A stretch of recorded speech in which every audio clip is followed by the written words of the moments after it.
আসসালামু আলাইকুম, আমি মাসুম আহমেদ কাউসার, পলিটেকনিক এডুকেশন কোচিং সেন্টারের পক্ষ থেকে। আজকে আমরা যে টপিকস নিয়ে কথা বলবো, ফিজিক্স 1 এর দ্বিতীয় অধ্যায় ভেক্টর রাশি। এই অধ্যায় থেকে অন্তত 10 নাম্বার আসবে, অর্থাৎ একটা রচনামূলক, একটা অতি সংক্ষিপ্ত আসবে। সুতরাং এই অধ্যায়টা আমাদের জন্য খুবই গুরুত্বপূর্ণ। আমরা কথা বলবো ভেক্টর রাশি নিয়ে। আমাদের অধ্যায়ের নাম ছিল ভেক্টর রাশি। ভেক্টর রাশি আমরা প্রথমেই ডেফিনেশন দেওয়ার চেষ্টা করব, ভেক্টর রাশি কাকে বলে। প্রথমে আমাদের বুঝতে হবে কি রাশি, ভেক্টর রাশি কাকে বলে। ভেক্টর রাশি, ভেক্টর রাশি জানার আগে আমাদের জানতে হবে রাশি কাকে বলে। আমরা প্রথম সংজ্ঞা দিব রাশি। এ ভৌত জগতে যা কিছু পরিমাপ করা যায়, পরিমাপ করা যায় তাদেরকে রাশি বলে। এ ভৌত জগতে যা কিছু পরিমাপ করা যায় এদেরকে কি বলে? রাশি বলে। এখন জিজ্ঞাসা করতে পারেন যে পরিমাপ কিছু করা যায় না, এরকম কোনো কিছু আছে কিনা? অবশ্যই আছে। যেমন কি ভালোবাসা, অনুভব যেটা করা যায়, আবেগ, অনুভূতি, এগুলা পরিমাপ করা যায় না, সুতরাং এগুলা রাশি না। আমরা যদি ভাগ করি, রাশি দুই প্রকার। রাশি দুই প্রকার। এক স্কেলার রাশি। স্কেলার রাশি। স্কেলার রাশি। দুই ভেক্টর রাশি। ভেক্টর রাশি যদি আমরা সংজ্ঞা দিই স্কেলার রাশির, স্কেলার রাশি যদি জিজ্ঞাসা করে আমাদের, আপনারা যদি জিজ্ঞাসা করা হয় স্কেলার রাশি কাকে বলে, আপনি কি বলবেন?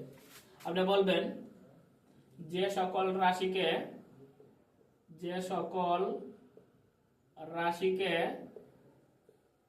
প্রকাশ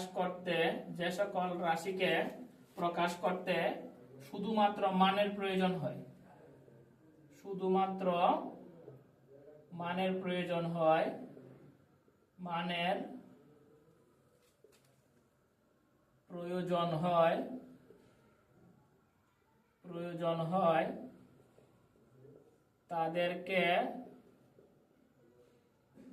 স্কেলার রাশি বলে। অর্থাৎ যে সকল রাশিকে প্রকাশ করতে শুধুমাত্র মানের প্রয়োজন হয়, বা শুধু মান দ্বারা যে সকল রাশিকে প্রকাশ করা যায় তাদেরকে কি বলা হয়? স্কেলার রাশি। যেমন জিজ্ঞাসা করলাম যে আপনার বয়স কত, আপনার বয়স কত, আপনি বললেন 50 বছর। আমি জিজ্ঞাসা করতে পারবো কোন দিকে, উত্তর দিকে না দক্ষিণ দিকে? জিজ্ঞাসা করা যাবে না, দিক প্রয়োজন নাই। সুতরাং এই বয়স একটা স্কেলার রাশি। আমি জিজ্ঞাসা করলাম এখন কয়টা বাজে, আপনি বললেন সকাল 8টা, জিজ্ঞাসা করা যাবে না কিন্তু কোন দিকে।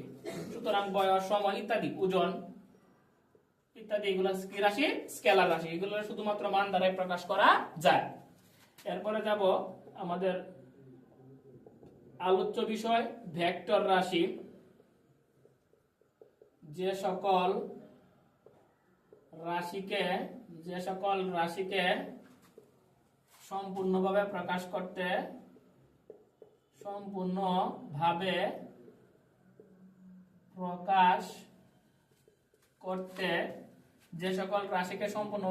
করতে মান ও দিকের প্রয়োজন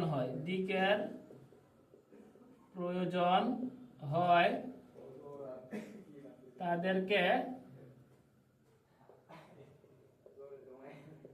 তাদেরকে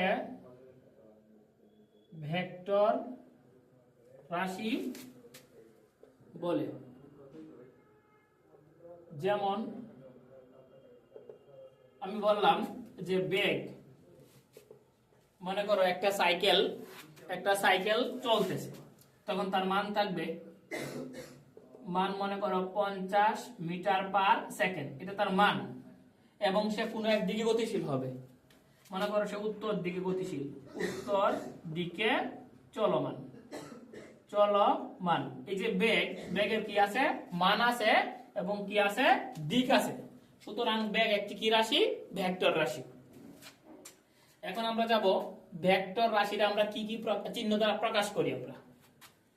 আমরা ভেক্টর রাশি প্রকাশক চিহ্ন, ভেক্টর রাশি প্রকাশক চিহ্ন, চারটা চিহ্ন দ্বারা ভেক্টর রাশিকে আমরা প্রকাশ করতে পারি। এক নাম্বার চিহ্ন, উপরে তীর চিহ্ন থাকলে আমরা বুঝবো কি এটা ভেক্টর রাশি। দুই নাম্বার, উপরে যদি টান থাকে তাও বুঝবো আমরা কি এটা ভেক্টর রাশি।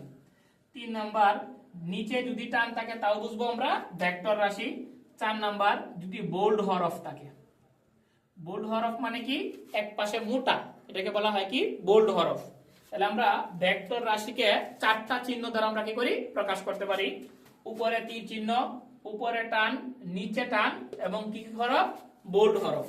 এগুলো খুব গুরুত্বপূর্ণ কিন্তু আমাদের কাছে চিহ্নগুলো। এরপরে আমরা যাব ভেক্টর রাশি প্রকাশক চিহ্ন গেল, আমরা যাব এখন কিছু গুরুত্বপূর্ণ সূত্র নিয়ে। আমরা প্রথমে যাব একক ভেক্টর। একক ভেক্টর এর সংজ্ঞা আসবে কি? সংজ্ঞা চাইবে যে একক ভেক্টর কাকে বলে।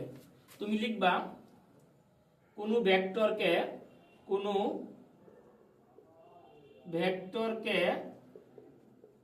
ওই ভেক্টরের মান দ্বারা ভাগ করলে যে ভেক্টর পাওয়া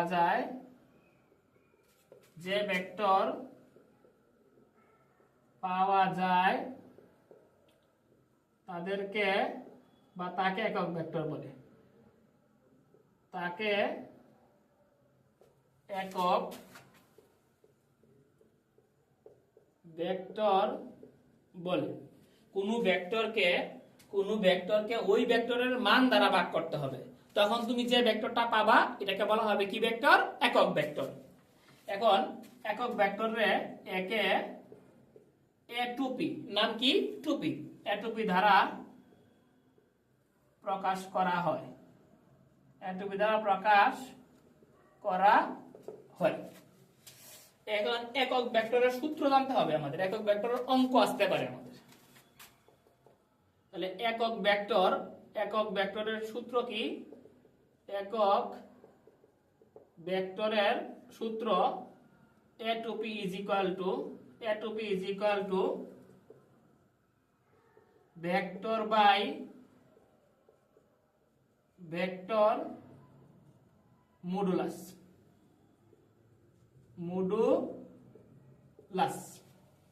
অর্থাৎ একক ভেক্টরের আমরা সংজ্ঞা শিখলাম, একক ভেক্টরের সূত্র শিখলাম।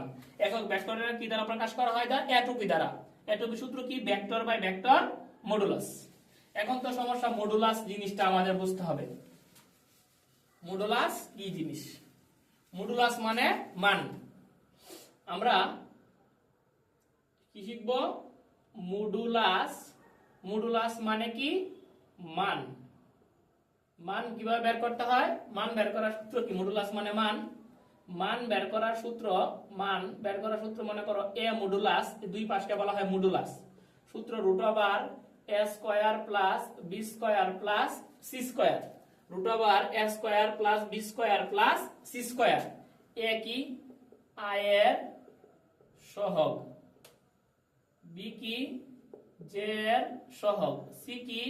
কে এর সহগ। এইভাবে মান বের করতে হয় আমাদের। এরপরে আমাদের যেটা লাগবে, আরেকটা অঙ্ক আসবে লম্ব বিক্ষেপ নিয়ে। কি আসবে? অঙ্ক আসবে লম্ব বিক্ষেপ নিয়ে। এর উপর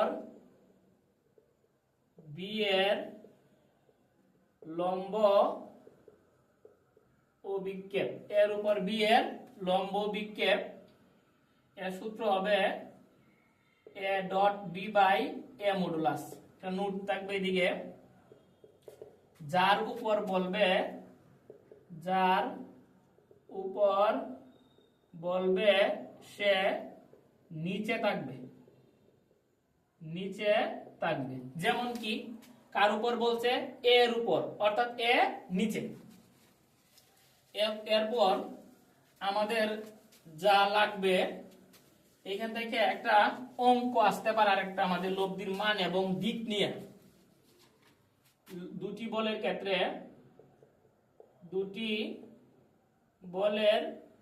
ক্ষেত্রে অর্থাৎ এই যে একটা বল, এই বলকে আমরা ধরলাম, আমরা পি বল, এই বলটা ধরলাম আমরা কিউ বল। এই দুইটা বলের মধ্যবর্তী কোণ আমি ধরলাম কি আলফা, এবং এটা যে মাঝখানটা বলা হয় কি লব্ধি বল। এটা ভূমির সাথে থিটা কোণে আছে। এই কন্ডিশনে লব্ধির মান আর কি লব্ধির মান আর ইজ ইকুয়াল টু, সূত্রটা মুখস্থ করতে হবে আমাদের, p square plus q square 2pq cos alpha. লব্ধির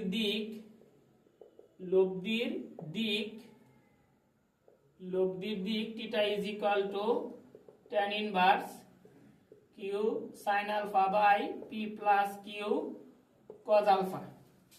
অর্থাৎ এইগুলো জানতে হবে আমাদের। আর লব্ধির মান p বল, q বল, আলফা বল দুটির মধ্যবর্তী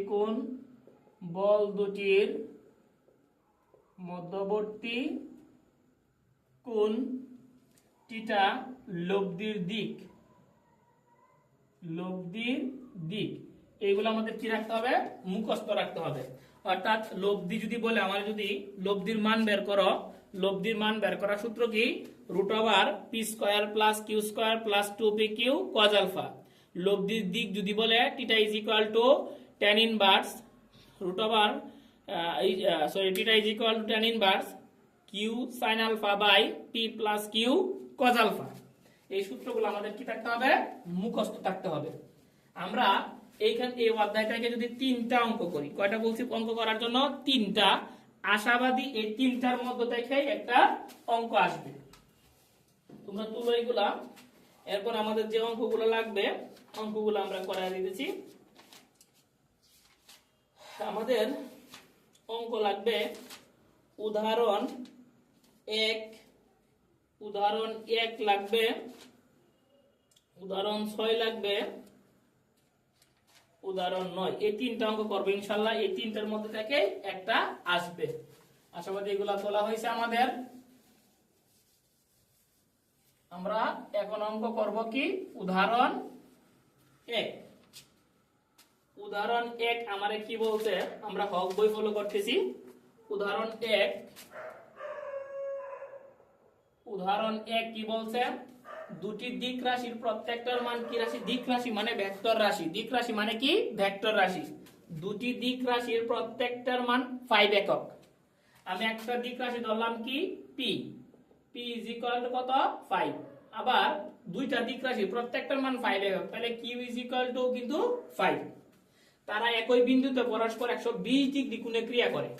অর্থাৎ আমি যদি চিত্র আঁকার চেষ্টা করি, এটা p দিলাম আমরা 120 ডিগ্রি, তার মানে 90 ডিগ্রি যেহেতু এইখানে, তাহলে এটা সরবে একটু, তাহলে q ইজ ইকুয়াল টু এটা দিলাম আমরা।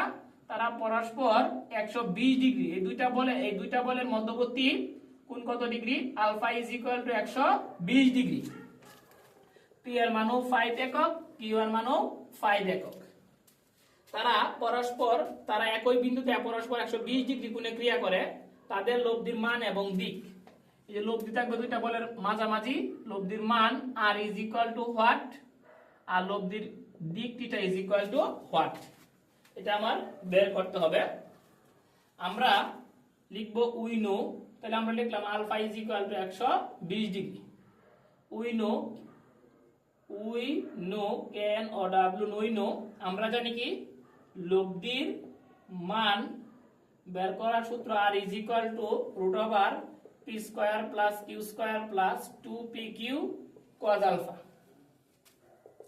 রুট ওভার p এর মান 5 হোল স্কয়ার, q এর মান 5 হোল স্কয়ার, 2 ইনটু p এর মান 5, q এর মান 5 cos আলফার মান 120 ডিগ্রি।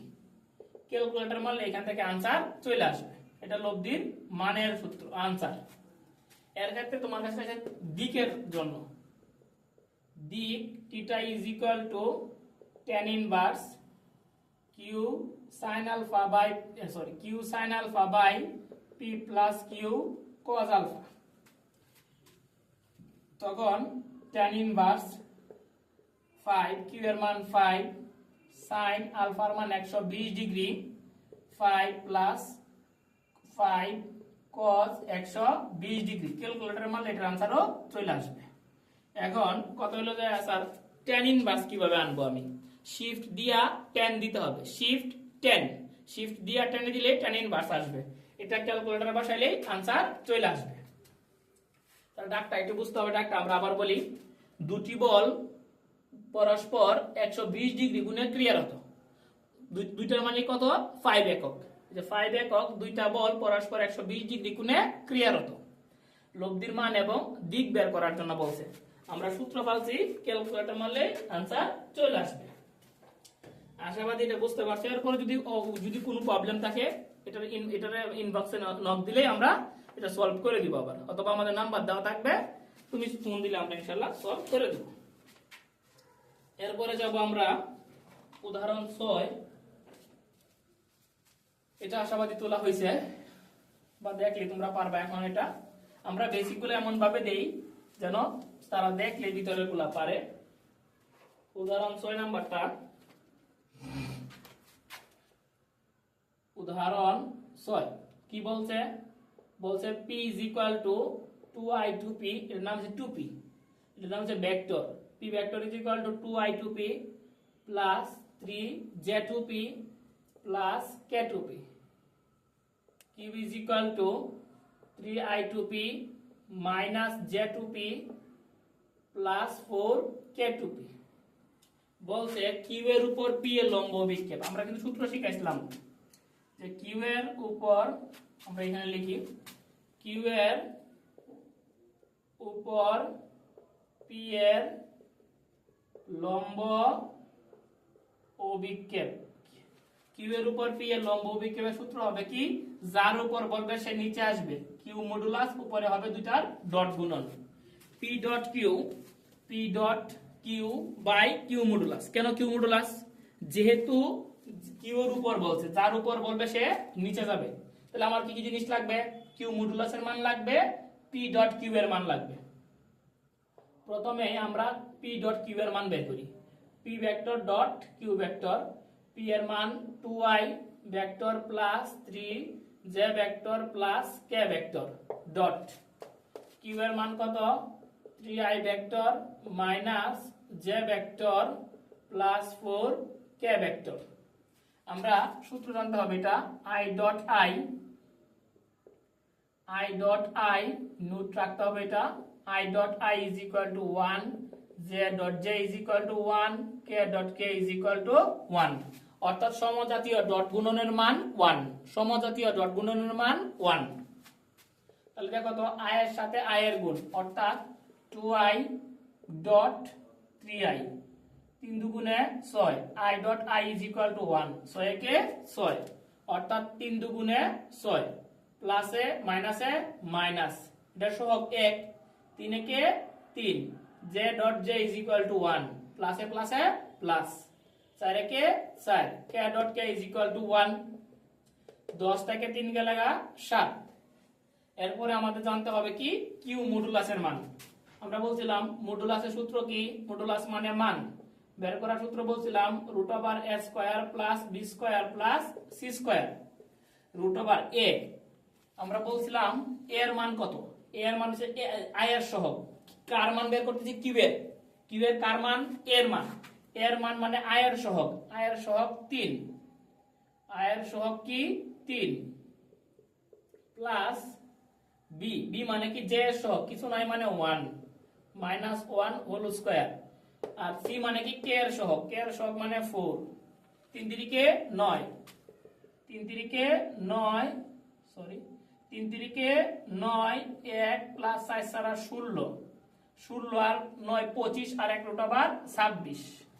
সুতরাং লিখবেন, সুতরাং q এর উপর p এর লম্ব অভিক্ষেপ p dot q, p dot q এর মান 7 বাই q মডুলাস, q মডুলাসের মান রুট ওভার 26। এই ছিল आंसर। কয়টা অঙ্ক করলাম আমরা? 2টা। এরপরে নরমালি উদাহরণ 9 নম্বরটা আপনারা পারবেন, শুধুমাত্র বলছে একক ভেক্টর নির্ণয় করার জন্য, সেটা আপনারা পারবেন। আমরা বারবার বলি আমাদের যে বেসিক গুলা দেওয়া থাকে, প্রথমে আমরা যে বেসিক বিষয়গুলো নিয়ে কথা বলি, এই বেসিক বিষয়গুলা আপনাদের বুঝতে হবে, তাই আপনার ভিতরে যেগুলো আসবে না কেন সবগুলো আপনারা পারবেন। এই পর্যন্ত যদি কোনো প্রশ্ন থাকে আমাদের কাছে আপনি ইনবক্সে করতে পারেন, অথবা আমাদের নাম্বার দেওয়া থাকবে, অথবা সরাসরি যোগাযোগ করে আমরা প্রশ্ন করতে পারি। ভালো থাকবেন, সুস্থ থাকবেন, আল্লাহ হাফেজ।